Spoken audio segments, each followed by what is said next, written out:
મહેસાણા જિલ્લાના કડી તાલુકાના બોરીસના ગામે જે કિસ્સો બન્યો છે એ કિસ્સો હવે દેશના નાના નાના ભૂલકાને યાદ છે, કારણ કે કિસ્સો ખૂબ જ ચર્ચાનો કિસ્સો બની ગયો છે.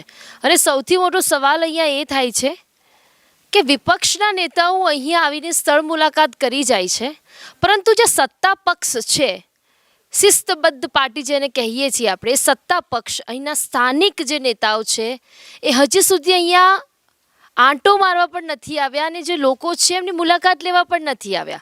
સાથે ઋષિકેશભાઈ પટેલને આ વસ્તુની જાણ થઈ એટલે ઋષિકેશ પટેલે ખાલી એમ કહી દીધું કે આપણે તપાસ કરી લઈએ.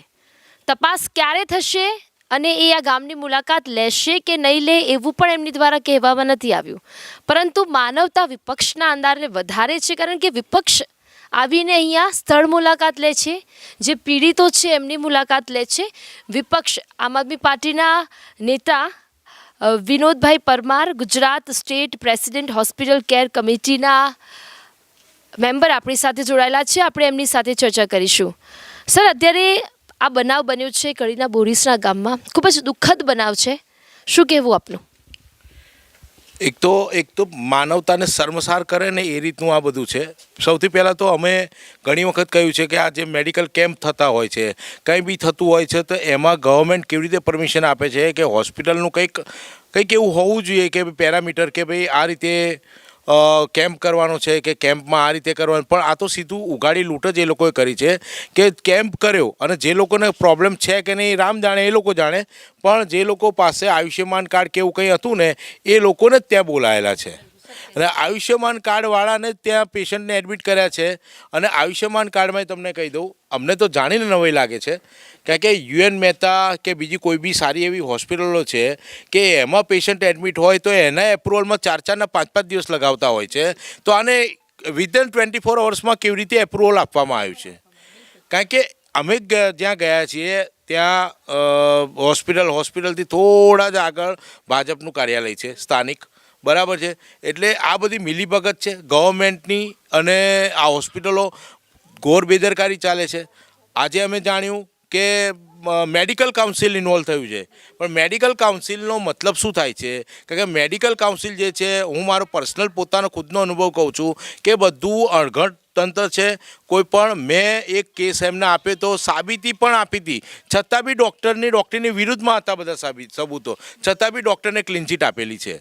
એનો મતલબ એ થાય છે કે તમારે લડવું હોય તો હાઈકોર્ટમાં જાઓ કાં દિલ્હીથી કંઈક મંજૂરી લાવો. હવે જે ગરીબ પરિવાર છે કે એને ડૉક્ટર જોડેથી અન્યાય થયો છે તો એ લડવા માટે તમારી સાથે આવે છે. કારણ કે પોલીસ સામે બી એવું કહી રાખ્યું છે કે ભાઈ કંઈ ને કંઈ કામ હોય, બરાબર છે, આવું મેડિકલ કાઉન્સિલ વિરુદ્ધમાં, તો પોલીસ ખાતું એમ કે પહેલાં મેડિકલ કાઉન્સિલમાં જાઓ કોઈ ડૉક્ટર વિરુદ્ધમાં કામ કરવું. મેડિકલ કાઉન્સિલ ક્લીન ચીટ ડૉક્ટરને આપી જ દે છે, કારણ કે મેડિકલ કાઉન્સિલનું કામ શું છે કે ત્યાંથી એનો લાઇસન્સ ઇસ્યુ કરવું, સર્ટિફિકેટ ઇસ્યુ કરવું. આ બીજું બધા કામ માટે હું માનું ત્યાં સુધી એક નિવૃત્ત જજની પેનલ ઊભી કરો, બરાબર, કાં તો સારા એવા વકીલોની પેનલ ઊભી કરો. ક્યાં નથી આપણી પાસે? બધું જ છે. પણ આ ક્યાંક ને ક્યાંક ડૉક્ટર અને જે બી વહીવટકર્તાઓ છે એ લોકોની સાંઠગાંઠમાં જ ચાલતું હોય છે.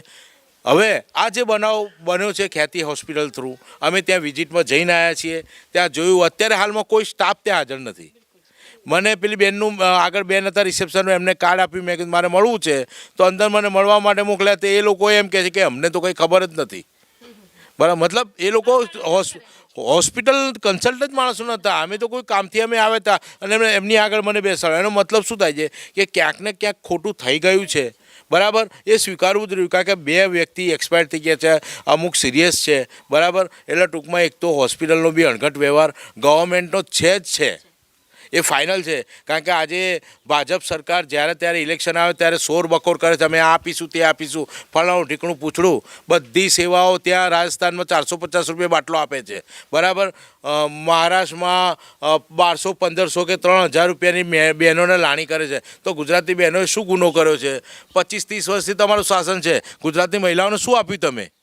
ગુજરાતી મહિલાને 1100-1200 રૂપિયા બાટલા આપો છો ગેસના, બરાબર. મહિલાઓ તો ઠીક, બિચારા પુરુષ જે નોકરી કરી કંઈ થાકી જાય છે, પેટ્રોલના ભાવ જો, ડીઝલના ભાવ જો, ટૂંકમાં મોંઘવારી કૂદકે ભૂસકે વધી રહી છે. તમે શું આપી રહ્યા છો? અને આવા મોત આવા સસ્તામાં બિચારા આ કહે છે 40-45 વર્ષની ઉંમરનો છોકરો એક્સપાયર થયો. એટલે કોઈકનું આશાનો દીપક કહેવાય એ બુઝાઈ ગયો છે. ક્યાંક ને ક્યાંક ગવર્મેન્ટની ખામી છે. અમારી તો માગણી એવી છે કે આ જે થવાનું હતું બરાબર કુટુંબ પર કારમો ઘા છે, તો એ લોકોને હોસ્પિટલ વતીને ગવર્મેન્ટે પણ દંડ રૂપે કંઈ બી સારી એવી રકમ આપવી જોઈએ કે જેથી એ લોકોનું ગુજરાન ચાલે. બિલકુલ જે રીતે વિનોદભાઈ જણાવી રહ્યા છે એ પ્રમાણે કે હવે જે થવાનું થયું એ થઈ ગયું છે. આ દાદા એક પીડિત પરિવારના જ વ્યક્તિ છે. એમને પણ એક સ્વજન 40 વય મર્યાદા ધરાવતા એક સ્વજન એમના ઘરેથી ગુમાવ્યા છે. હવે જે આમ આદમી પાર્ટીના જે વિનોદભાઈ પરમાર છે એવું પણ કહી રહ્યા છે કે અમને એવી સારી એવી રકમ આપવી જોઈએ જેથી કરીને એમનું ગુજરાન ચાલે, કારણ કે કમાતો ધમાતો એક વ્યક્તિ એમના પરિવારમાંથી ઓછું થઈ ગયું છે. પરંતુ જોવાનું એ રહેશે કે ખ્યાતિ હોસ્પિટલ જે ખ્યાતનામ હોસ્પિટલ છે એના પર કોઈ કડક કાર્યવાહી કરવામાં આવશે કે પછી આ બધા જ નેતાઓ આખાડા કાન કરીને પછી એમની સરસ મજાની એસીવાળી ઓફિસમાં બેસી રહેશે અને તપાસનો ધમધમાટ ચાલુ ત્યારે થશે જ્યારે આવા લોકોના ખરેખરના આંસુ સુકાઈ જશે ત્યારે. હા, એમાં તમારો જે પોઈન્ટ જે કહેવો છે ને, અત્યાર સુધી કોઈ પણ ભાજપના નેતા અહીંયા હજુ આવ્યા નથી. કોઈ નેતા અહીંયા આવ્યા નથી. પીડિત પરિવારની મુલાકાતે નથી આવ્યા. બાજુમાં કડીમાંથી પણ કોઈ આવ્યું નથી. એનો મતલબ શું થાય કે વોટ લેવો હશે ને ત્યારે આવશે, ત્યારે તમને દેખા દેશે, બાકી કોઈ દેખાશે નહીં. અમે છે ને અમે તો એક જ વસ્તુમાં માનીએ છીએ કે દરેકના ઘરમાં ખરા અર્થમાં રોટી હોવી જોઈએ. રોટલી એના ઘરમાં શેકાતી હોવી જોઈએ. મતલબ કે ગરીબાઈ દૂર કરવાની છે. તો આ તો લોકોને દૂર કરવાની વાતો થઈ રહી છે. મોંઘવારીનો મારથી બી મારી નાખે છે ને આ રીતે બી. હું તો કહું છું અમે એક મુહિમ ઉપાડીએ જ છીએ. હવે અત્યારે અમારી ઝુંબેશ ચાલે છે જે કોન્ટ્રાક્ટ કર્મી એને કાયમી કરવાની. સાથે હવે નવી મુહિમ અમે આજથી ચાલુ કરીએ છીએ કે જેટલી પ્રાઇવેટ હોસ્પિટલો છે જેનો સંચાલક પોતે ડૉક્ટર નથી કે મેડિકલનું કોઈ નોલેજ નથી, એ લોકોને ખાલી સંચાલક બન્યા છે. વેપારી, ટૂંકમાં વેપારીકરણ જે કરી નાખ્યું છે દવાઓનું, બરાબર છે, દવાખાના વેપારીકરણથી ખોલ્યા છે. એ લોકોની ઉપર અમે હવેથી ઝુંબેશ ચાલુ કરીએ છીએ કે એવું લિસ્ટ અમે બહાર પાડીશું કે ભાઈ આ વેપારીઓ આ ચલાવી રહ્યા છે અને એની સામે સરકાર શું પગલાં લે છે એ અમે જોઈએ છીએ. અમે આમની સાથે જ છીએ. જ્યાં સુધી અમને ન્યાય નહીં મળે ત્યાં સુધી હોસ્પિટલ કેર કમિટી, આમ આદમી પાર્ટી અમને દરેક જગ્યાએ મદદરૂપ થશે. જે રીતે વિનોદભાઈ જણાવી રહ્યા છે એ પ્રમાણે આ કાર્તિક પટેલ નામનો જે ડૉક્ટર, જે ચેરમેન, એ ખુદ એક બિલ્ડર છે અને અત્યારે એની જ હોસ્પિટલમાં દરેક કારસ્તાન છે એ થયું છે. ખબર નહીં આ બધા ડૉક્ટર ભગવાનનું સ્વરૂપ હોય છે, પરંતુ આ પૈસા કમાવાની લાલચમાં ડૉક્ટર ભગવાન ક્યારે શૈતાન બની જાય છે લોકોને સમજાતું નથી.